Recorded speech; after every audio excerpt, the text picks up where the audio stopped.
Hi friends, இந்த வீடியோவில் என்ன பார்க்க போகிறோன்னா நைட்டிஸ் கலெக்ஷன் தான் பார்க்க போகிறோம். ஏற்கனவே வீடியோவில் பார்த்துருக்கோம். அது வந்து எக்ஸல் சைஸு ப்ளஸ் வந்து அது ஜிப் இல்லாமல் இது வந்து வித் ஜிப்போடு வருது. சேம் காட்டன் தான். நிறைய கலர்ஸ் இருக்குது. இல்லை எனக்கு எக்ஸல் டபுள் எக்ஸல் உங்களுக்கு என்ன சைஸ் வேணுன்றதை நீங்கள் கமெண்ட் பாக்ஸ் எனக்கு போட்டிங்கன்னா அதோட இதை நான் உங்களுக்கு வந்து ஷேர் பண்ணுறேன்.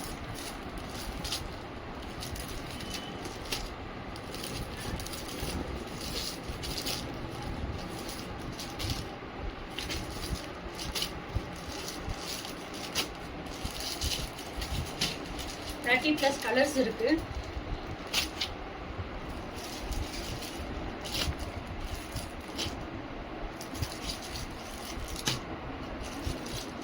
இந்த ஜிப் வச்சு நைட் வந்து பார்த்தீங்கன்னா எக்ஸலும் வந்து உங்களுக்கு காமிக்கிறேன். நான் இப்போ காமிக்கிறது எல்லாமே எக்ஸல்.